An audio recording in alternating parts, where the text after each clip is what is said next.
நீங்கள் பார்த்துக் கொண்டிருப்பது உங்கள் விஜய்.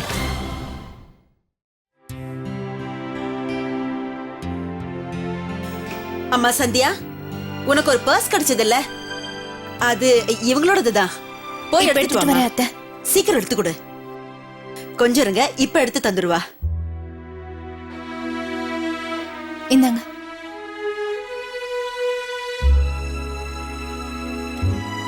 நீங்க செஞ்ச இந்த உதவியை நான் மறக்கவே மாட்டேன். நீங்க ஜாக்கிரதையா எடுத்து வச்சிருக்கீங்க. வேற எங்கேயாவது மிஸ் ஆயிருந்தா ராத்திரி பூரா நாங்க வெளியிலேயே இருந்திருக்கணும். அம்மா சந்தியா, நீ போய் அவங்களுக்கு சாப்பிட ஏதாவது கொண்டு வா. இல்ல பரவாயில்ல, நாங்க கிளம்புறோம். வரங்க.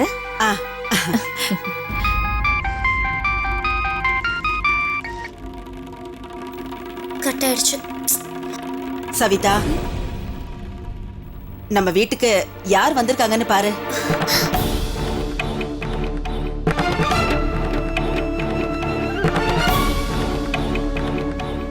இவ சவிதா, என்னோட பொண்ணு. காலேஜ்ல படிச்சிட்டு இருக்கா.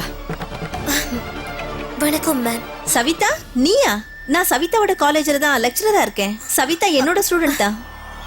இதுவும் ரொம்ப நல்லதுதாங்க.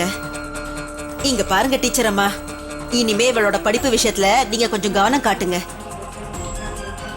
இப்பெல்லாம் இவ படிக்கிறதே கிடையாது. எப்ப பாரு போன் பேசிக்கிட்டே இருக்கா. மேம், நாளைக்கு நீங்க காலேஜ் போடல, ஏற்கனவே ரொம்ப லேட் ஆயிடுச்சு. ஆமா, ஏற்கனவே ரொம்ப லேட் ஆயிடுச்சு. அதனால நாங்க கிளம்புறோம். நாங்க போயிட்டு வரோம். அப்புறம் Savita, best of luck for exams. இந்த வாட்டியாவது நல்லா படிச்சுட்டு வா.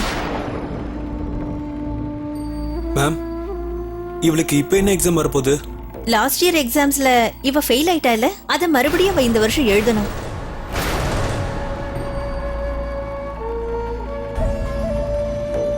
சந்தியா, நீ எல்லாரை விட நல்லா படிக்கிற பொண்ணு. இந்த வருஷம் சவிதாவுக்கு ஹெல்ப் பண்ண என்ன? சரிங்க, நாங்க கிளம்புறோம். ரொம்ப நன்றி. போயிட்டு வாங்க.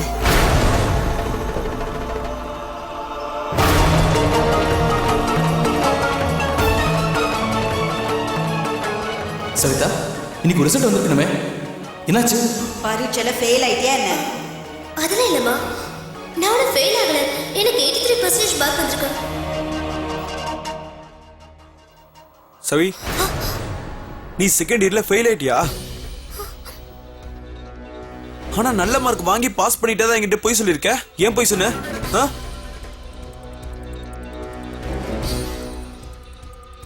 பதில் சொல்லு சவிதா, எது உண்மைன்னு சொல்லு.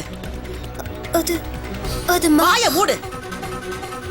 சூர்யா, விக்ரம், அம்மா மீனாட்சி. என்ன சரோஜா, என்னாச்சு? இப்ப எதுக்காக இவ்வளவு கோபமா கத்துற? கோவம் எல்லாம் எதுவும் இல்லைங்க. என் மனசு உடைஞ்சு போயிருக்கு. எனக்கு மட்டும் இல்லைங்க, இந்த வீட்டுல இருக்கிற எல்லாருமே இன்னைக்கு மனசு உடைஞ்சு போக போறோம். ஒருத்த என்னடான்னா அவனை பெத்தெடுத்ததுக்கு பெருமைப்படுற நிலைமைக்கு என்ன கொண்டு வந்திருக்கான். ஆனா இவ ஏண்டா இவள பெத்தெடுத்தோன்னு நினைக்கிற மாதிரி வருத்தப்பட்டு தலை குடிஞ்சு நிக்கிற அளவுக்கு என்ன கொண்டு வந்திருக்கா. சவிதா, நீ போன வருஷம் உன் காலேஜ் பரீட்சையில ஃபெயில் ஆயிருக்க. ஆனா நீ எங்க எல்லார்கிட்டயுமே உண்மையை மறைச்சிருக்க. நல்ல மார்க் எடுத்தேன்னு பொய் சொல்லிருக்க. பாவி, என்னமோ பொய் சொல்லிருக்கா. உன்னோட அம்மா அப்பா தான் படிக்கலையே, அதனால இப்படி கை நிறைய மண் எடுத்து எங்க கண்ணுல தூவிட்ட. எங்களை எப்படி ஏமாத்தி இருக்க. உன்னோட மனசாட்சி இதுக்கெல்லாம் உனக்கு எப்படி இடம் கொடுத்தது? உனக்கு கொஞ்சம் கூட வெக்கமா இல்ல?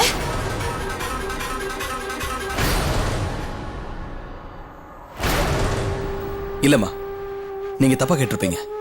நிச்சயமா சவிதா ஃபெயிலா இருப்பான்னு தோணல. நம்ம சவிதா எப்பவுமே பரீட்சையில நல்ல மார்க் வாங்குவாளே.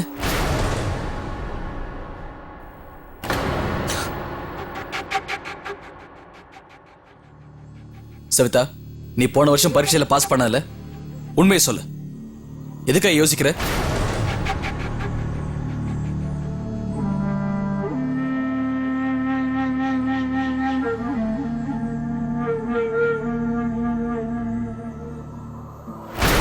என்னது? நம்ம சவிதா ஃபெயில் ஆயிட்டாளா? ஏதோ நம்ம நல்ல நேரம். டிஎஸ்பியோட மனைவி இவளை பத்தின எல்லா உண்மையும் நம்ம கிட்ட சொல்லிட்டாங்க. இல்லனா இவ நம்ம எல்லார்கிட்டயுமே பொய் சொல்லி ஏமாத்திட்டு இருந்திருப்பா. பொண்ணு மட்டும் நீ நல்ல கவனமா தெரிஞ்சுக்க. பொய்ய கொண்டு போய் பாதாளத்துல மறைச்சு வச்சாலும் சரி, என்னைக்காவது ஒரு நாள் எப்படியாவது ஒரு விதத்துல அந்த பொய் எல்லாருக்குமே தெரிய வந்துரும். அதை நீ மறைக்கவே முடியாது. உண்மை இன்னைக்கு இல்லனா நாளைக்காவது கண்டிப்பா எல்லார் முன்னாடி வந்தே தீரும். என்னைக்கு சில உண்மைகள் எல்லாருக்கும் தெரிய வருதோ அன்னைக்கு கண்டிப்பா அதுக்கான தண்டனைய அனுபவிக்க வேண்டிய கட்டாயம் ஏற்படும்.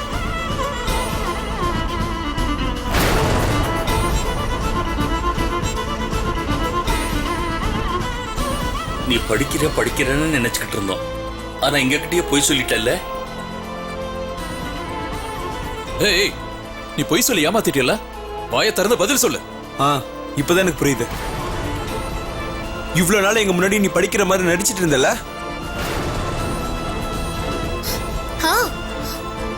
நான் உங்க முன்னாடி நடிச்சேன் உண்மைதான். ஆனா நீங்க கூட தான் நடிச்சிருக்கீங்க.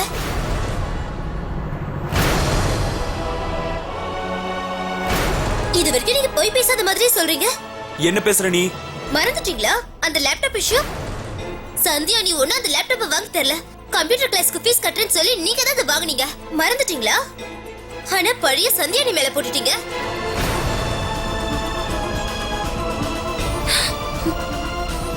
அப்புறம் விக்ரமண்ணா நீங்க இது சத்தியவான் மாதிரியே பேசுறீங்க. மவுண்ட் ஆபு விஷயத்துல இருந்து இன்னைய வரைக்கும் எவ்வளவு போய் சொல்லிருக்கீங்க. நீங்க சொன்ன பொய்க்கெல்லாம் கணக்கே இல்ல. நீங்க எப்ப போய் சொன்னாலும் அணி உங்களுக்கு துணையா இருப்பாங்க. அப்புறம் சந்தியா நீ இவங்க படிச்சிருக்கிற விஷயத்துக்குள்ள நம்ம கிட்ட இருந்து மறைச்சாங்கல்ல. இங்க எல்லாருமே பழி போட்டு உன் பொய்யை மறக்கலாம்னு நினைக்கிறியா? அண்ணா இங்க பாரு, எங்க எல்லாரையும் நடுவுல இழுக்கிறதுனால நீ செய்யறது ஒண்ணு கரெக்ட் ஆயிரா? சரியா சொன்னீங்க. போதும், நிறுத்துங்க.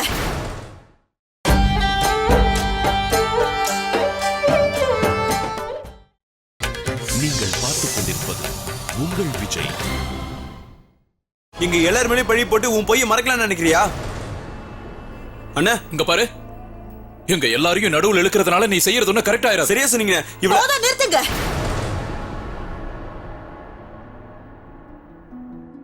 ஒருத்தர் மேல ஒருத்தர் பழி போட்டதெல்லாம் போதும். என் மனச காயப்படுத்திட்டீங்க. இன்னும் என்ன எவ்வளவுதான் வேதனைப்படுத்த போறீங்க?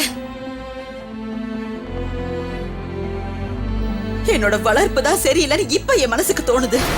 அதனாலதான் இந்த நிமிஷம் வரைக்கும் நான் பெத்த பிள்ளைங்க என்கிட்ட போய் சொல்ல மாட்டாங்கன்னு இத்தனை நாளும் நம்பிக்கிட்டு இருந்தேன். ஆனா என்னோட பிள்ளைங்க எனக்கே தெரியாம இத்தனையோ தவறுகள் செஞ்சிருக்காங்க.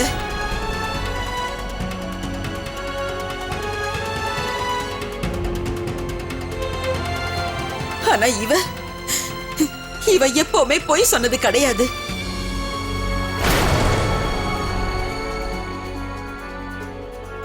ஆனா நான் இவ மேல எனக்கு இருக்கிற கோபத்தால நான் எப்பவுமே இவளை தப்பாதான் புரிஞ்சுக்கிட்டு இருந்தேன்.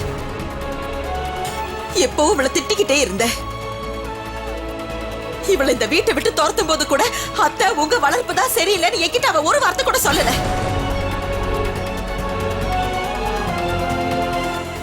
அம்மா இந்த எந்த விஷயத்துலயும் என்ன இருக்காதீங்க. அது மட்டும் இல்லாம நான் ஒண்ணும் இவங்கள மாதிரி இல்ல.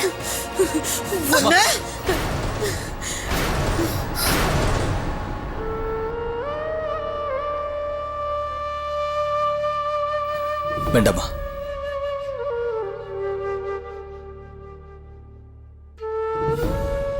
சவிதா, இன்னைக்கு வரைக்கும் உன் அண்ணனா நீ என்ன தப்பு செஞ்சாலும் நான் உன்னை மன்னிச்சு தான் விட்டுருக்கேன். இன்னைக்கு நீ சொன்ன பொய்னால எல்லாரும் வச்ச நம்பிக்கையே போச்சு. நீ எதுக்கு இப்படி பண்ண? அப்படியா? அப்ப நீங்களே சொல்லுங்க, நான் என்னதான் செய்யறது? இந்த வீட்டுல இருக்கிற யாராவது என்ன படிக்க விட்டா தானே? எப்ப படிக்க போனாலும் அம்மா உடனே கூப்பிட்டுருவாங்க, வந்து வீட்டு வேலை செய்ய, அது செய்ய, இது செய்யணும். நான் படிக்கணும்னு சொன்னா நீ இன்னொரு வீட்டுக்கு போக போற பொண்ணு, இதெல்லாம் கத்துக்கோன்னு சொல்றாங்க. அது மட்டும் இல்லாம தினமும் நம்ம வீட்டுல ஏதாவது ஒரு பிரச்சனை வந்துகிட்டே இருக்கு. திருட்டு, அது இதுன்னு ஏதாவது ஒரு பிரச்சனை. இவ்வளவு பிரச்சனைக்கு நடுவுல நான் எப்படி படிக்க முடியும்? நான் சரியா படிக்கல, அதனால பாஸ் ஆகல. இங்க பாருங்கண்ணா, இந்த மாதிரி நிலைமையில இருக்கிற யாரா இருந்தாலும் ஃபெயில் தான் ஆவாங்க. அது மட்டும் இல்லாம எனக்கு படிக்கணும்ன்ற ஆசையெல்லாம் இல்ல.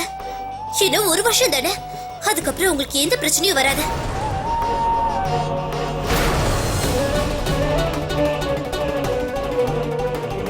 இந்த வீட்ல இருக்கிற எல்லாருக்கும் நான் சுமையாயிட்டல. யாராவது கிணத்துல குதிச்சு செத்தா அது அந்த கிணத்தோட தப்புன்னு சொல்ல மாட்டாங்க. வர வர உனக்கு நாக்கு ரொம்ப நீளுது. எல்லாரும் எதிர்த்து பேச கத்துக்கிட்ட. நீ பரீட்சையில ஃபெயில் ஆயிட்ட. அதையே நீ எல்லார்கிட்டயும் மறைச்ச. ஒருத்தர் ஒரு விஷயத்த மறைக்கிறாங்கன்னா அவங்க ஏதோ ஒரு பெரிய தப்பு செஞ்சிருக்கணும்.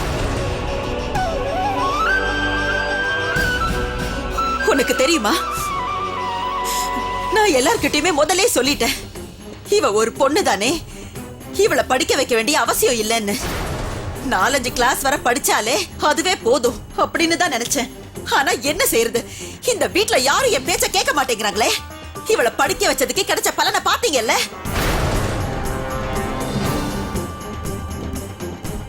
அதோட நாளைக்கு என் மேல பழி போட வேண்டாம்.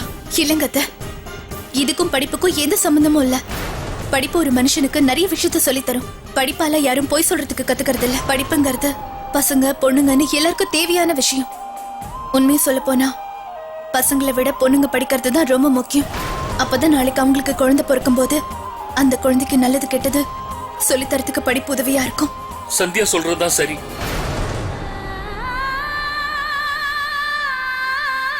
போதுமா சந்தியா, போதும்.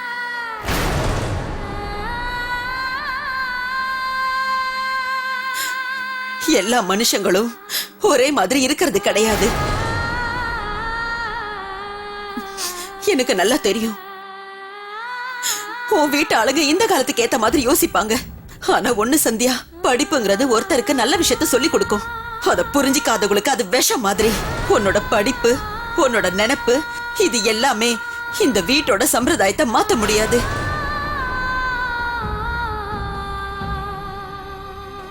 சம்பிரதாயத்தை எதிர்த்தோம்னா அப்புறம் என்ன ஆகும்னு தெரியுமா? அதை இன்னைக்கு நான் பார்த்துட்டேன். அம்மா, சவிதா, எனக்கு தலை சுத்துது சவிதா. இதுக்கு மேல எதுவும் பேச வேணாம். எல்லாரும் ஏன் வாய் அடிக்கிறதுல குறியா இருங்க. என்ன தப்பு பண்ணது நான் தானே. பாருங்க, எல்லாரும் இவளோட கண்ணை பாருங்க. கொஞ்சம் கூட வெக்கம் இல்ல. தப்பு செஞ்சிட்டோமே குற்ற உணர்ச்சி கூட இல்ல. என்ன பொண்ணுடி நீ? பெத்த தாயின்னு கொஞ்சம் கூட யோசிக்காம இன்னைக்கு என்னையே ஏமாத்திட்டல. சொல்ல போனா எனக்கு ரொம்ப வெக்கமா இருக்கு. இப்படி ஒரு பொண்ணை பெத்தெடுத்துட்டேனே. திலீப்புக்கும் அவங்க அம்மாவுக்கும் எப்படி என் முகத்தை காட்டுவேன்?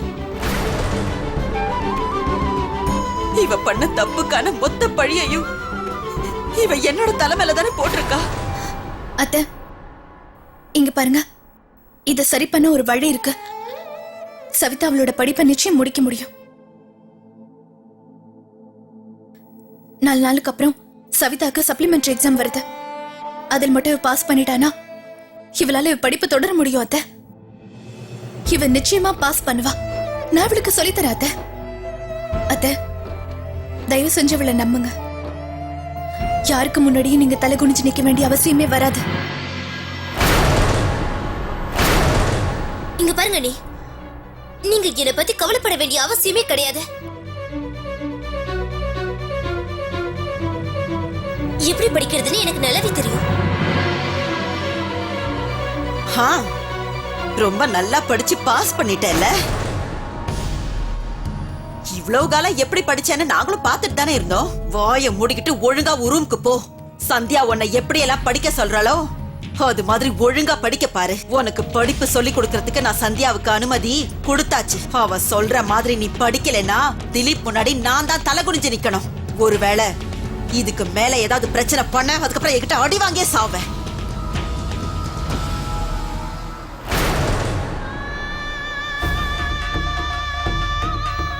நீ எல்லாம் என்ன பொண்ணு? கடவுளே, நீயே இப்படி எனக்கு ஒரு பொண்ணு கொடுத்த.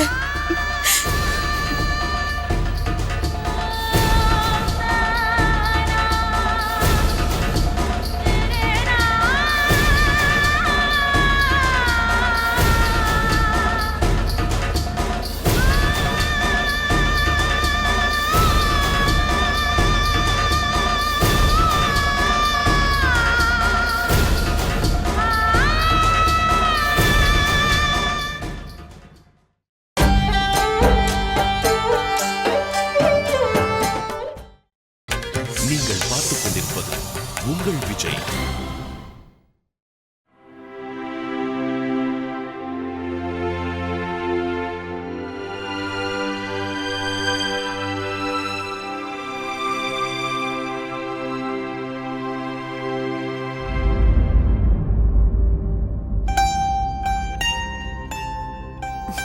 போதும் விடு சூர்யா.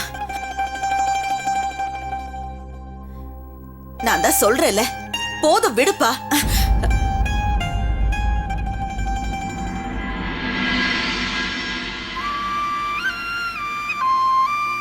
நீயா?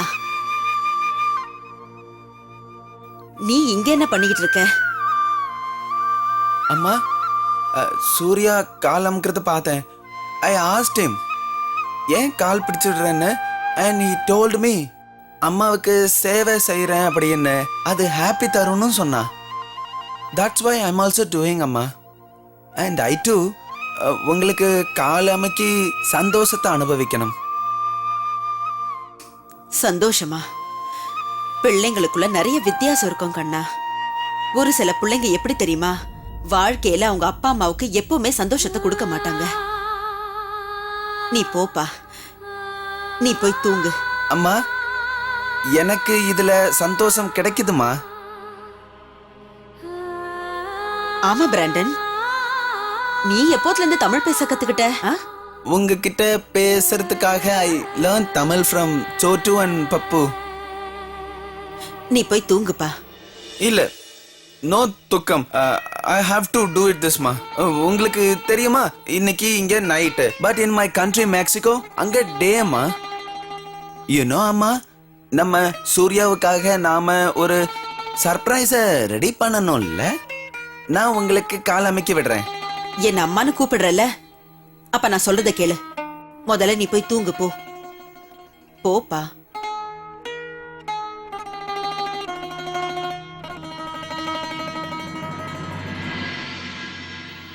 அம்மா, யூ ஸ்லீப். சரிப்பா.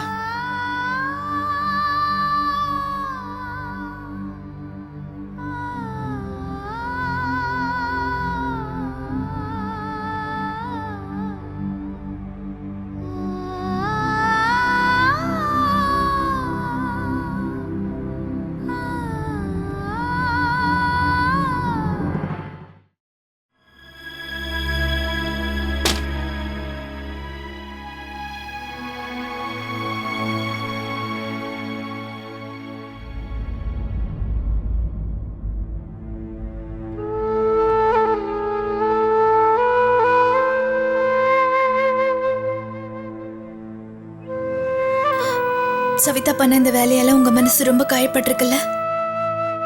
சவிதா எதுக்கு இந்த மாதிரிலாம் போய் சொல்லணும்? உண்மை சொல்லி அம்மா இந்த மாதிரிலாம் வேதனைப்பட்டிருக்க மாட்டாங்க. இவ சொன்னதெல்லாம் போயும் தெரிஞ்சு அம்மா எவ்வளவு வருத்தப்படுவாங்க தெரியுமா? அவளுக்கு அம்மா மேல பயம் இருக்குன்னு எனக்கும் தெரியும். ஆனா நான் அவளை என்னைக்கு ஒரு வார்த்தை கூட சொன்னது இல்லையே சந்தியா. இது வரைக்கும் நான் அவன் மேல கோவப்பட்டது கூட இல்ல. இத்தனைக்கு அவன் ஆசைக்கு விரோதமா கூட நம்ம யாருமே நடந்துக்கிறது இல்லையே சந்தியா. அவ என்கிட்டயாவது உண்மையை சொல்லிருக்கலாம்ல.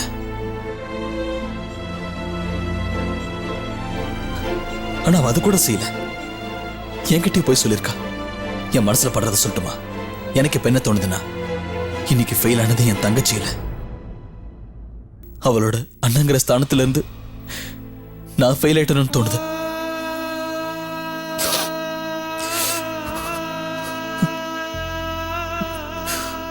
நம்ம சொந்த பந்தங்கள் போய் சொன்னா அதனால ரொம்ப வேதனை ஏற்படும். அதை என்னால நல்லா புரிஞ்சுக்க முடியுதுங்க. என்னோட அண்ணன் உங்க குடும்பத்துக்கிட்ட சொன்ன பொய்யால எனக்கும் உறவு முறைகள்ல இருக்கிற நம்பிக்கையே போயிடுச்சு. ஆனா நான் உங்களை பார்த்ததுக்கு அப்புறம் இழந்து போன என்னோட நம்பிக்கை திரும்பவும் வந்ததுங்க. தயவு செஞ்சு இதுல உங்களோட தப்பு இருக்குன்னு நீங்க நினைச்சுக்காதீங்க. நீங்க எப்பவும் நல்ல அண்ணனா இருந்திருக்கீங்க. நீங்க எப்பவுமே அதுல ஃபெயில் ஆகலங்க.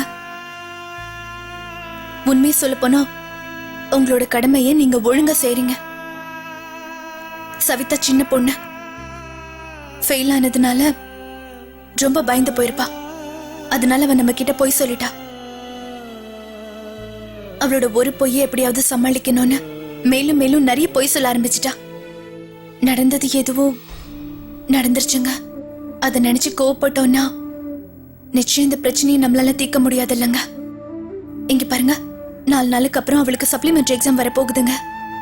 நம்ம அதை பத்தி யோசிக்கிறது தான் எல்லாருக்குமே நல்லதுங்க. அதுவும் இல்லாம நான் உங்களுக்கு இப்ப வாக்கு கொடுக்கறேன், நம்ம சந்தியா இந்த சப்ளிமெண்ட்ரி எக்ஸாம்ல நிச்சயமா பாஸ் பண்ணிடுவாங்க. நான் அவளுக்கு நிச்சயமா நல்லபடியா எல்லா பாடத்தையும் சொல்லி கொடுக்கறேன். இங்க பாருங்க, உங்களுக்கு என் மேல முழுசா நம்பிக்கை இருக்குல்ல?